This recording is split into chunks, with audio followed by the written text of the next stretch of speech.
Hey all, this is episode 69 of the Growing Small Town Show. And today we're diving deep into the topic of creativity and innovation in small towns. It's not only relevant, but it's honestly more possible than you may even think.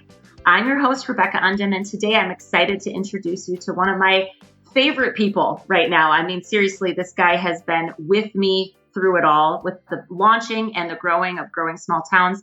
His name is Jordan DeGree. He is one of the co-founders of the Rural Ideas Network.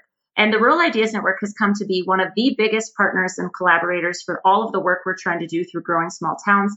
And today he's going to share the ins and outs of how they started their network and how it can help you foster creativity and drive innovation in your community. Our Fast Five with Jordan is really kind of a soapbox. It's a deep dive, about a 5-minute response to a very specific question. Jordan has been known to say that he believes rural places, not urban centers, are the future for innovation and entrepreneurship. And so I asked him if that's true and how that can be so, and he gives his answer. So you don't want to miss it. And also make sure you check out the show notes for all the links that we talk about in this episode. We hope you enjoy it, and make sure you get out a piece of paper and take some notes. There's lots of good stuff to devour. All right. Hey, Jordan. Hi, Rebecca. Welcome to the show. Thanks. I'm super stoked to have you here. Besides the fact that I did call you my work husband in the previous episode, people ought to know I spend a lot of virtual time with you. Yeah, we get together and chat about cool things about once a week, it seems like. Mm-hmm. Yep. Yeah, it's fantastic. So, okay, we'll get into my involvement with you, but tell us about the Rural Ideas Network. How did it start? What have you seen in the last year? We'll start there and we'll see where we go. Okay, I'll try and not make this a 3-hour podcast. You know what? I'll just have to stop and get more coffee, but we can do it. We're good. All right. Well, so the Rural Ideas Network is a fairly new initiative that launched earlier this year. And in fact, it's not officially publicly launched. We've been beta testing it with some key target audiences since about April of this year, but it's already created some really nice impacts, which we'll go over later. But the work that really drove the creation of the Rural Ideas Network has been happening for a long time. In 2008, I moved from Chicago, Illinois, where I was teaching high school English at a downtown school, which closed, by the way. And I decided to move back to my hometown of Dubuque, Iowa, because I wanted to make more of a difference. And what I realized that I was really good and passionate about was creating instructions and frameworks that allow people to grow, that allow them to explore more of themselves, more of the world around them, and break through some of the limits that they thought they might have. So I moved back to Dubuque, Iowa, and I launched a nonprofit organization that is called Creative Adventure Lab. And Creative Adventure Lab's mission is to foster creativity and innovation. But more importantly, what makes Creative Adventure Lab unique is how we do that. We actually use creativity and innovation as tools to solve problems and leverage opportunities that we see around us. So we use creativity and innovation as tools to help people grow, to help businesses grow, and to help communities grow. And we've been doing that since 2008. Some of what we do is we provide informal learning experiences for youth and families through kind of a children's museum model. And we had been doing that for about 8 years when I went to my board of directors and I said, hey, I think what we're doing is really great. And I think that we're having a very good impact on the community and the people in the community. But I think that we're missing a really big opportunity because we want to foster creativity and innovation. And we're doing that for these young kids and these families in our facility. But what do they do when they age out of coming to our facility? What do they do out in the real world? You know, we're hoping that they apply these creativity and innovation skills, but are they really? And that prompted a pretty vibrant and meaningful conversation among my board of directors and my staff and some community stakeholders as well. And what we decided was that we needed to create a situation that specifically helped adults apply creativity and innovation skills to have some sort of impact in their life, whether it was their personal life, their business life, or in helping their community move forward. And so we were able to take that conversation and translate it into launching what we called the Innovation Lab. And the Innovation Lab was originally, we didn't know what it was actually. We knew the name of it and we had some space for it, but we didn't know what was going to happen in that space. And so I was fortunate enough to bring on a colleague of mine, Eric Dregney, who had previously worked at our local community foundation and then also had business and retail experience prior to that. And one of Eric's strengths was, or is, convening people. Mm-hmm. He's really good at it. I'm not very good at it. And so I saw that as something that was going to be really crucial to figuring out what the Innovation Lab was or could be. And so we brought him on board. We were fortunate to get some grant funding to do that. And basically for a year, Eric and I kind of traipsed around town talking to anyone that would listen about innovation and creativity and entrepreneurship. And we had a chance to meet with, executives at John Deere, presidents and deans of the local colleges and universities, school district officials, current or existing entrepreneurial resource providers. I mean, you name it. We talked to them basically for an entire year. I do have one question about that, if I can interrupt you. When I say the word innovation in my community or kind of in rural America, I don't always know that that's a word that people connect with, right? So as you were having those initial conversations, did you find that people were like, we don't think about innovation? I mean, obviously a company like John Deere clearly does, right? Because innovation is important to keep their costs down and products fresh and all the stuff. But, like your average, maybe mom and pop shops or local business owners, what was that conversation like? It was great. I love that. I love that you brought that up. It was great. Usually what we would do is kind of prefacing the conversation. We would share our definition of creativity and innovation, and the two work hand in hand. Would you share it for the audience? Yeah, absolutely. So when we talk about creativity and innovation, when we talk about creativity, we see that as the ability to generate new ideas or new possibilities, right? You're looking at a situation and you're able to see things, possible solutions, the way that things interconnect, whatever it may be. Right. You're able to see things in different ways than maybe people have seen them before. So that's creativity. It's an ideation process. It's coming up with new possibilities. But that doesn't really matter unless you then move on to the innovation part, which we define innovation as taking those new possibilities, those new solutions, those new ideas, and actually implementing them to create some sort of value. Right. And so, an idea is great, but until you actually put it into action and use it to foster some sort of improvement or change or positive outcome, it's just an idea.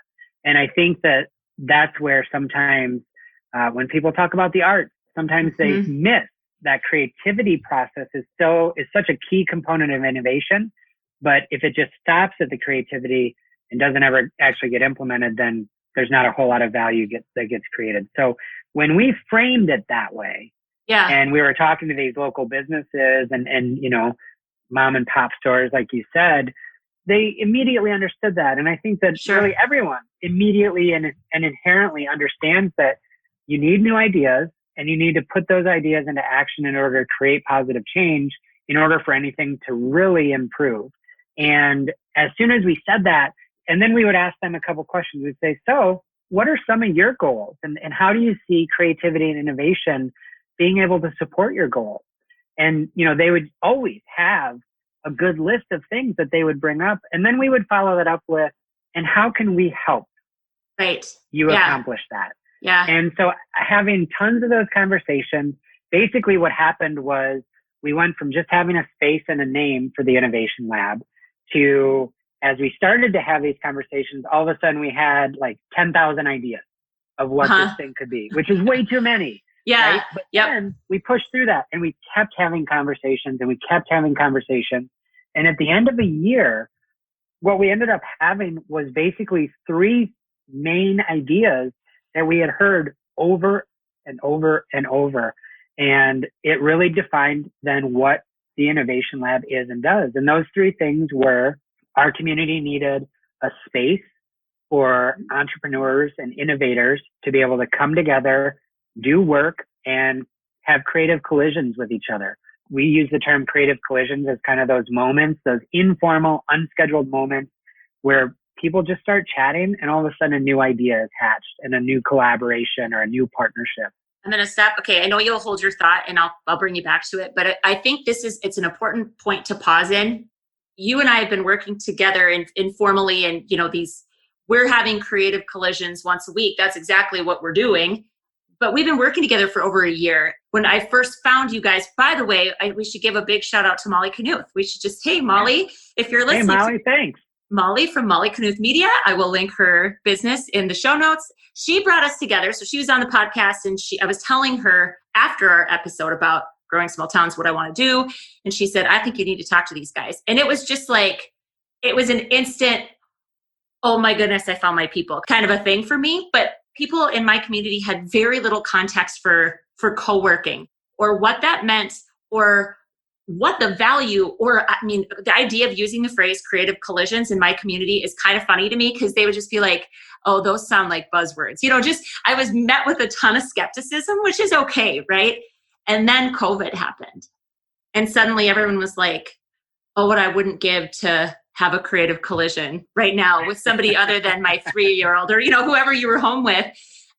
So I just think there's something really important about that. Like co-working isn't just about having a space to work in. That's a huge need in my community, though. I will say, like, if you are a person that comes through my community once a week and you're a salesperson, having a place that's yours that you feel comfortable in and you can have meetings in, like that's a need. But it's really for all of us that some of us are remote employees. I've been a self-employed person working at home for well over a decade. I just miss people.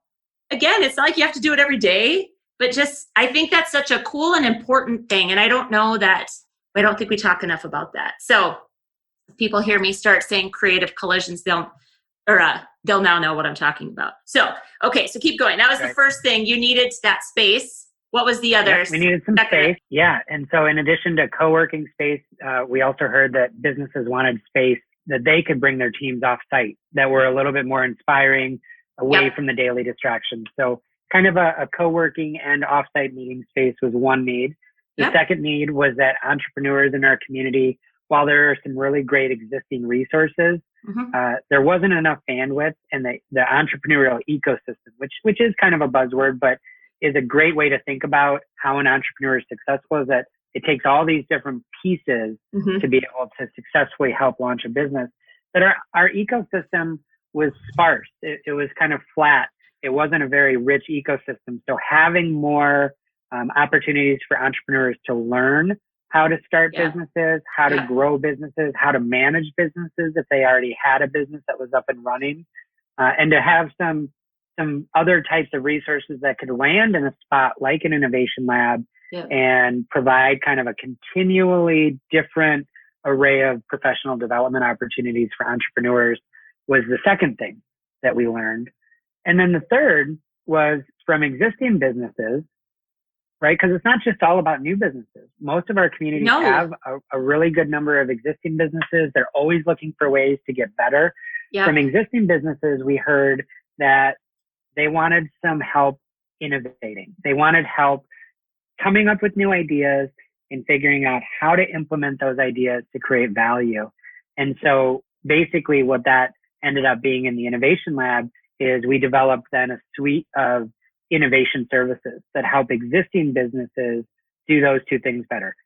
Be creative, coming up with ideas, and be innovative, which is implementing those ideas to create value.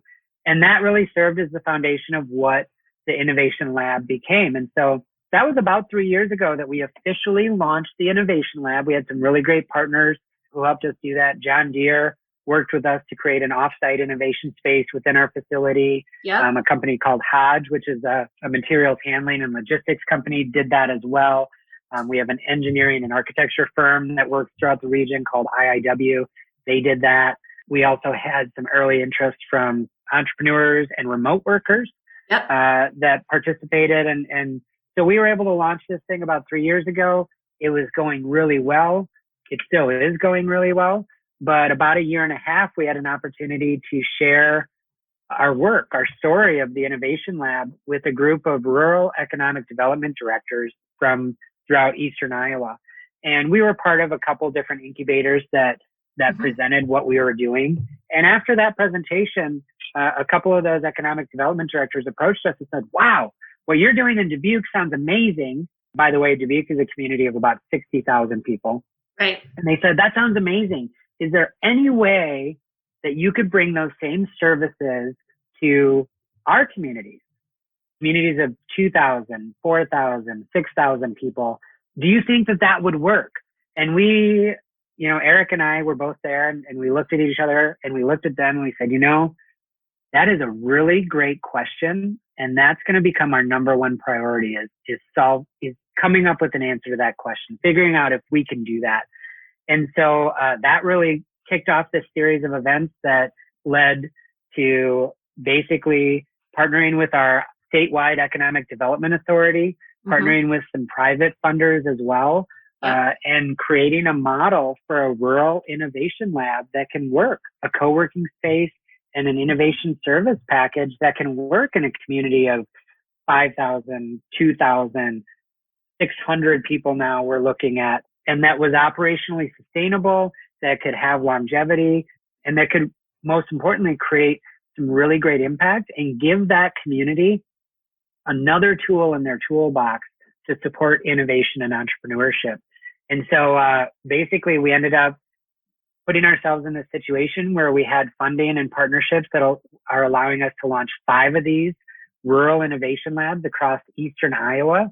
The first lab we launched was in Cascade, which is Molly Newth was on their economic development committee. We gave a presentation. She said, "This is fantastic. You need to meet this amazing podcaster who's doing really great work in North Dakota, Rebecca Undum." Yeah. And then it was so fun. The stars aligned in a major way. Yeah.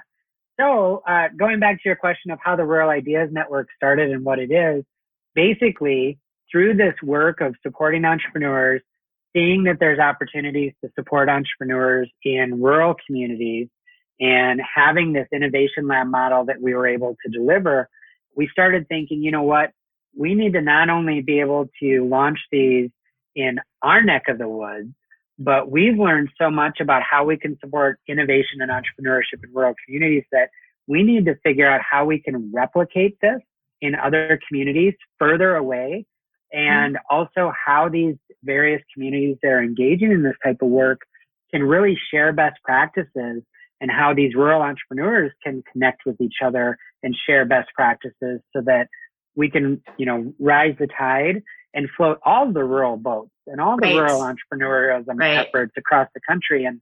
And what that ended up being, the answer to that question was, well, let's create this thing. We called it the Rural Ideas Network.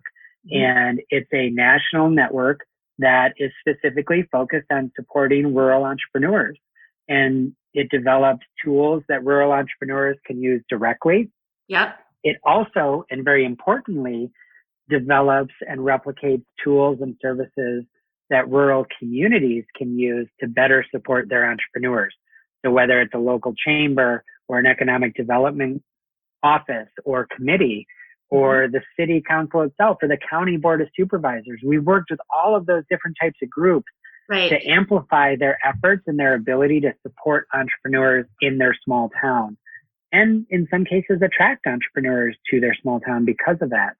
So that's really what led to the creation of the Rural Ideas Network. Like I said, we're currently beta testing it. We've got about 100 members. Membership is free. But very importantly, we've already started to partner with rural communities and organizations that serve rural communities to foster entrepreneurism. Right now, we provide services and tools to more than 24 rural communities in Iowa, South Dakota, North Dakota, Minnesota, Wisconsin, and Illinois.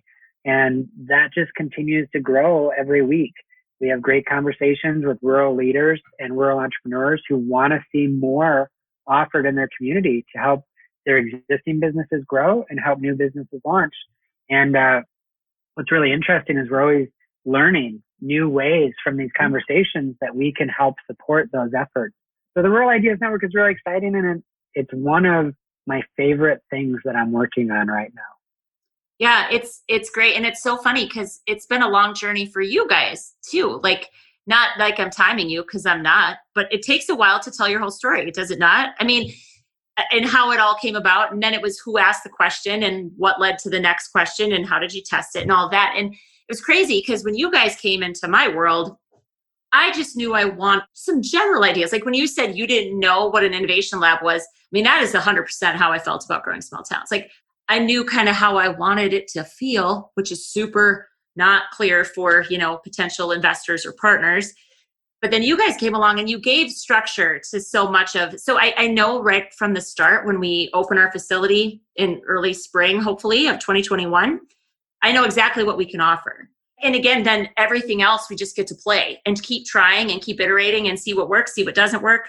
I have different things I want to offer here, but getting to work with you guys, it's like it takes so much of the uncertainty out of, as one of your Innovation Lab Accelerator communities. We can talk about that a little bit.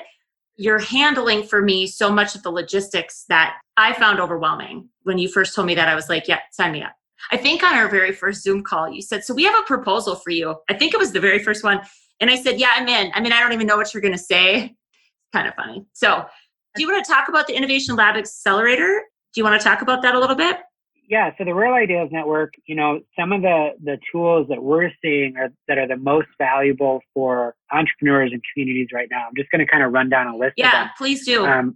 So for entrepreneurs directly who don't have a lot of resources currently in their community that they feel are supporting them, they can join the Rural Ideas Network for free, and they get to connect with other community innovators. But you can also upgrade your membership for $25 a month to what we call our entrepreneur level membership. And what that gives you access to is the Rural Idea Network's Entrepreneur Lab. And through that lab, you can access one-on-one, on-demand coaching with our coaches. We do both startup coaching and business management coaching. And that coaching is an unlimited service. You can schedule it as often as you like. And our coaches help you think about how you can either launch your business if you're launching a business, or if you already have a business, we help you think about growth opportunities. And we have coaches that have all sorts of different backgrounds and experiences. Full disclosure, Rebecca is one of our newest coaches. So you may end up talking with Rebecca and having her perspective, helping you grow your business. We find it's really interesting because there's all sorts of different businesses out there. They're struggling with all sorts of different things in rural communities. What we try and help them do is think about what are their goals and then come up with ideas and implementation plans, again, creativity and innovation to achieve those goals. We have businesses that will schedule a coaching session with us every single week. And we have businesses that schedule coaching sessions kind of whenever they feel they need it. It could be a couple months in between. It could be a couple days in between. But what's nice about the service is that it's designed to meet the needs of the entrepreneur, and there's no set curriculum. It's really about just providing a fresh pair of eyes on your business and helping you think about the things that you want help moving your business forward. There's two things I want to highlight about this that I think are important. First of all, let's reiterate the price associated with this, because it's so crazy reasonable. $25 a month, right? $25 a month, yeah. And that's if you signed yourself up as an individual entrepreneur, business owner. Yeah. I have I'm one of the coaches as well, and there's a business that I coach, and we started coaching them right in the middle of the pandemic, and by the end of our kind of first 3 or 4 coaching sessions, this person went from they were scared to death that the pandemic was going to shut down their business because they do a lot of work in schools. Schools obviously had more closed. To by the 4th session, she actually made this comment, and she's a sweetheart, so don't judge her too harshly. But she said, "Jordan, I know this sounds terrible, but I see so much opportunity now in my business with how we deliver things, even when schools are closed, that I honestly kind of hope that the schools don't reopen in the fall." And she goes, "I know that's terrible." All the parents weeping and gnashing of teeth for all the parents. But what a cool thing though, because that's a huge transformation in just a couple of months' time. And that's something I want to highlight too. So I'll ring your bell here a little bit because you had a physical space. COVID happened, your physical space shut down. And it still came back to, and I think this is so important for everybody because a lot of businesses are still in the pandemic. It's not like it's over, right? Services are still limited, maybe capacity is limited, what have you. So asking that question, how can we still add value to the people that we're supporting, right? And you guys asked that question about entrepreneurs, like how can we still support entrepreneurs? And this virtual entrepreneur, the lab either the individual one that you could sign up for, or the community one, which we can talk about in just a second. That's kind of how that came about. And it's such a cool story because you're constantly walking out what you say you're about, which I think is really important part. It's an important part of what makes me choose partners. That's why I'm so thrilled to work with you guys. Like, you're not just talking about this stuff in the ether, like you're actually doing the work. It's a really cool thing to see. So one of the key parts of our success so far, I think, is really we start by listening and we start by observing what's happening around us, what are the needs, what are the problems, and how can we use creativity and innovation to solve those problems and create value for people. And if you can start from that perspective, and that's what we try and help our businesses that we work with do, whatever you create is bound to gain traction because you've started with a need that's prevalent and clear, and you've created a solution to help fill that need. So you get this coaching for the entrepreneur level members. You get this coaching. You also get access to monthly entrepreneur roundtables where you can connect with and share ideas and best practices and hear stories about what other entrepreneurs around the country are doing. We also offer monthly professional development panels where we bring in industry experts around different topics. Right now, we're really focused on how to help businesses be successful online. Yep. So we bring in people that are experts in social media, or how to sell on Amazon, or how to use Google Ads to really extend your product sales region beyond just kind of the people that know about your physical store maybe. Yep. So those professional development panels, they share pro tips for the first half of the panel discussion. And then in the second half, entrepreneurs can ask questions and get pretty specific answers that they might be thinking about for their specific business. So that's the Entrepreneur Lab. That's a direct to entrepreneur kind of service. But then we have a 2-day website boot camp where businesses that are maybe struggling to get online, we teach them how to use a platform that we really like, Wix website development platform.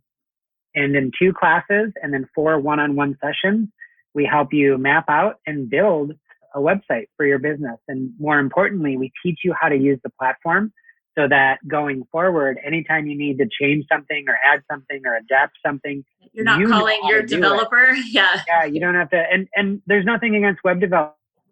We love web developers, but there's a lot of businesses that are kind of in that startup phase, or especially with the pandemic right now, are hurting financially. And maybe they can't afford to hire a full-on web developer to do this for them. So for $200, we do this boot camp and we help them get up and running on this platform, and then they can go from there. The other cool thing about Wix is that you can always bring in a web developer to help you elaborate what you're doing on that platform and really customize it beyond just kind of what you're able to do yourself. So it's a really great solution, and we've run a couple sessions of that, and you can just sign up through the Rural Ideas Network website for those as well. And by the way, Growing Small Towns podcast listeners get 20% off of that. Did they know that?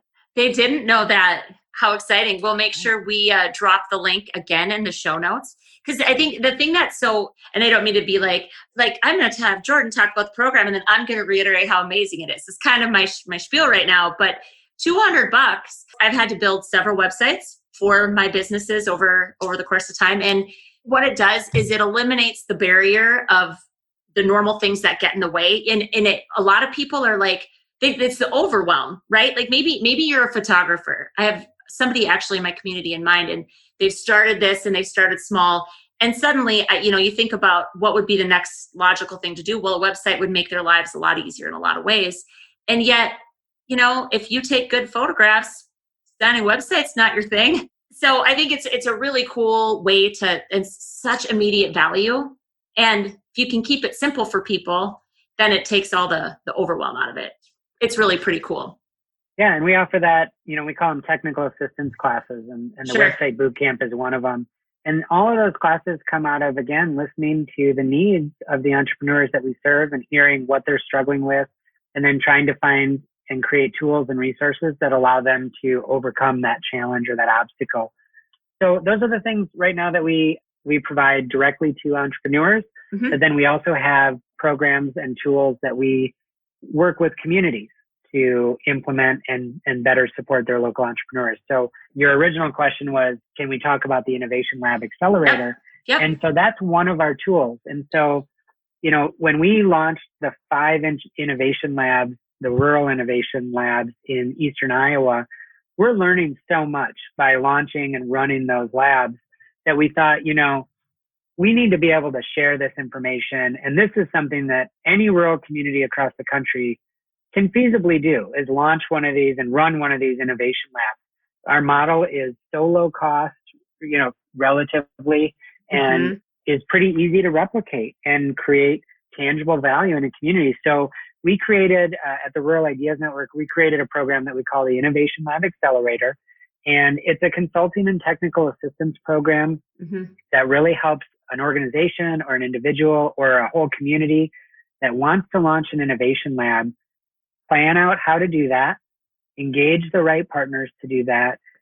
We help think about what funding is available that you could help engage to do that. And really all of those things, walking them through key milestones to actually plan, develop, and then launch their own local innovation lab that they will run. And then after the launch, we also do things like provide administrative and technical assistance for how to configure and deploy your IT systems, for example. So a co-working space has several, right?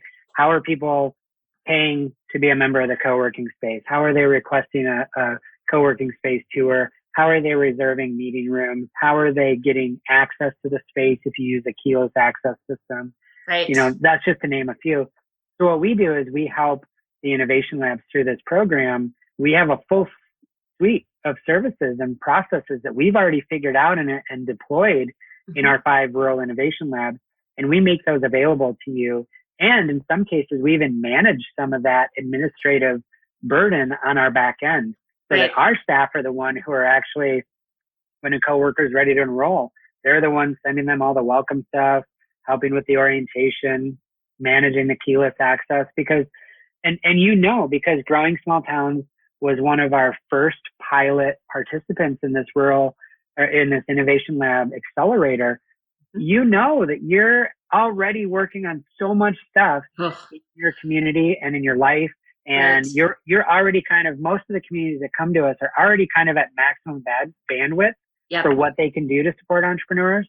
And so to launch a co-working and innovation space just adds a whole other layer. And so we saw very early on that if we were going to be able to successfully support communities, we were going to need as a network to be able to help manage and basically allow these things to pop up without adding hardly any administrative burden on that local organization or on that stakeholder, so that they can really focus on the things that they're good at, which is, usually engaging with people, engaging with partners, and sharing the stories of what's happening in their space within their community and their region. Right. I want to say one thing because, our first episode for the rebrand of the podcast really talked about this last year. I mean, my board of directors president came on and interviewed me. What I really want to make sure everybody understands is that Growing Small Towns is not a typical situation. And I only say that because I don't want people to think that if they engage in the Innovation Lab Accelerator process, that it's going to take them over a year to get their thing together. That's just not the case. There was a lot of other things at play for me here in Oaks, like the space needs a full renovation. That might not be the case, right? Every community is different, but the support that you've given me is still, it's just absolutely incredible. So just to share from my perspective, a couple of the things that really made a difference. Well, all of it makes a difference, but some of the things I really appreciated in this process, all along the way, I was like, I don't feel like they have to do this for me, but you were so gracious. So looking at my plans, looking at the building plans and saying, you could shift these things here and there. We did several iterations, of course, of my plan due to budget. So every time that happened, I'd come back and say, what if we move these things here and here? How does that work? Again, if you're in a space or a place where nobody even knows what co-working is, who on earth are you going to get to help you figure that out? So that was a huge benefit to me. And then obviously once we're up and running, like you were just saying, all of the admin stuff, because it's true. When you're bootstrapping any business, and I'm bootstrapping my nonprofit, right? I have to be all of it. So if you can take that admin burden off of me, it keeps me free to think about the bigger picture stuff that still has to be handled. So it's a super cool program. And I know you're not you don't open up just unlimited spots for that. But, if anybody's listening to this and is really interested, clearly reach out to Jordan, reach out to me. We'll figure it out. But it's really cool. Yeah, absolutely. Really cool. Well, and we were so lucky to have you as an initial partner too, because you helped us figure out a lot of kind of in the delivery of the content, what works and some things that we ended up not putting into the formal program because it was either not super valuable or it was stuff that didn't really matter at the end of the day anyway. So what we normally, and I'm glad you brought that up, that, every community is going to be a different timeline in terms of how long it takes them. What we're finding is, we anticipate working with communities anywhere between 6 months. They could have a lab up and running and we could have all the pieces in place and be going full steam ahead. In some communities, it's going to take a year, maybe even 18 months. But when you join the Innovation Lab Accelerator, it's not a set timeline because we understand that every community is different. And when you join, we commit to working with you to launch a lab and operate a lab for as long as you want to continue working with us. Right. And it's not, hey, you've got 6 months and then we're on to the next community. We are making a commitment to these communities that we're helping to say, we're going to figure this out and we're going to overcome any obstacle. We're going to help you overcome any obstacle that pops up and we're going to continue working on it for as long as you want us to continue working on it with you. And we think that that's something that sets our program apart. We don't see any other programs like this out there, first of all, that are specifically helping rural communities launch coworking and innovation spaces. Mm-hmm. But B, our goal as a nonprofit organization ourselves is to create positive impact in these communities. Right. And so you have to be flexible because every rural community is coming at you with a variety of different types of resources that they have, and then also different gaps of resources that they don't have. Some communities have a bunch of space, but not a lot of money. Some communities have very limited space that's appropriate for this, but maybe they have some really dedicated partners who are willing to find creative solutions. And so, like they say, and I hate this analogy, but I'm going to say it, there's 50 ways to skin a cat. I knew you were going to say that. Yeah. I was sitting here thinking, which cheesy analogy is he going to use?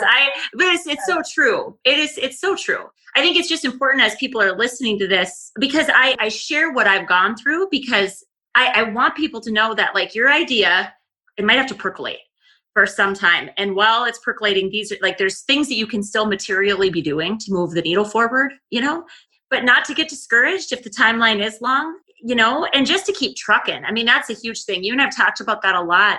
There's been chunks of time where it has felt like I'm just not moving. So then it becomes, what can I move forward? What can I control to keep the momentum going? And even with COVID, I don't feel like I don't feel like the ball ever completely rolled to a stop. It was close. It's close. COVID was tough, but here we are. Again, as a person that I've always been pretty connected. I've always had business masterminds and things like that to keep me feeling supported. This would have been a super painful, long, horrible journey. I probably would have given up. I think honestly, if I hadn't found you guys, because it just felt like too much to overcome all on my own, So it's been a really cool partnership. Really happy to hear, because what you're going to be creating in your region, your neck of the woods, is going to be so valuable for so many people, so many businesses, and the community overall, that to have you kind of have the passion and the drive, and then just kind of have it hit enough obstacles and not have enough kind of motivation and support to keep going, that it may have petered out, would have been so sad. Sad. Now you think about all the other people and all the other rural communities across the country that have that passion, have that drive, have the courage to think that they can help create new opportunities, new possibilities, new value for the community. But because they're operating maybe in somewhat of an isolated situation, they don't have that network of support. And, that's really at the heart of what led us and what prompted us to create the Rural Ideas Network, is so that these creative, innovative, passionate, driven people living and working and trying hard to improve rural communities across the country don't ever have to feel that they're alone. Don't ever have to wonder if what they're trying to do is really sensible or sane, right? Right. And Right. that they can hear these stories and see these stories and meet these people from across the country that are working on similar or just as inspiring things and gain momentum from each other and continue to move our rural communities and our country forward in a way that embraces innovation and creativity to solve some of the challenges that we've been facing for a long time and to solve some of the challenges that we're just starting to face.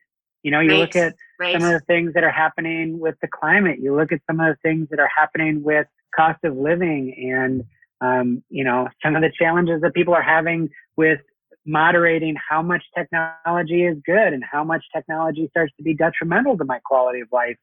Yep. You know, we need innovative, creative people to help us work on these things. And the sheer fact of it is that there's a lot of innovative, creative people that live in rural America. Mm-hmm. And we need to be able to tap into that in a meaningful way.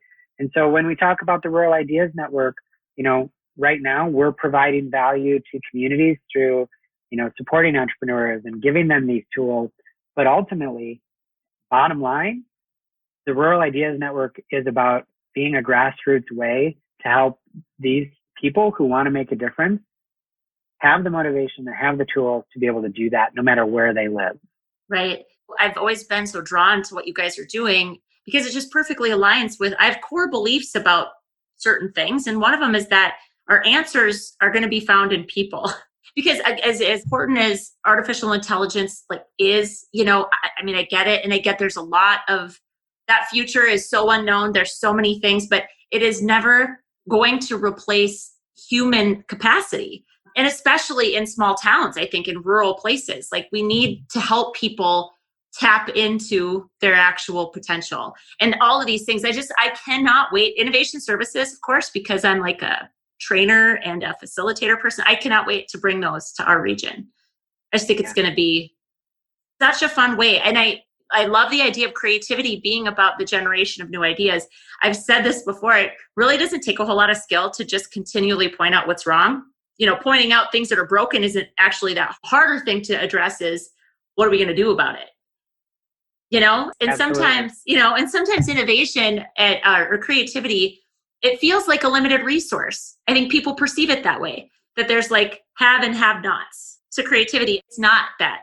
The more you try it, the more you exercise it, the more generates. It's like a generative resource, you know? Absolutely. Creativity is just like anything else. It's a skill. Mm-hmm. And, you know, you have people that practice that skill and embrace that skill and really work hard to grow that skill within themselves. And then you have people that, for whatever reason, and I do think that you're right, there's kind of this mentality in our culture that you're either a creative person or you're an analytical person. And I'm a firm believer that in order to be successful, you have to be both. You have to be able to see new possibilities. And then you also have to be analytical and logical enough where you can look at, okay, if that's a new possibility, how do I actually get to that point where it's being implemented? Right. And, you know, you can be too far one or too far the other way, and you start to lose some of that balance, I think. But you look at, you know, some of the people that are the most innovative people in our culture over the last 30 years, 40 years, even further probably. And they're people that are not only able to have that creative idea, see that possibility, but they also have the analytical side where they can figure out how to put it into motion, you know? And that's a big part of moving things forward is you need that balance between creativity and analytical skills.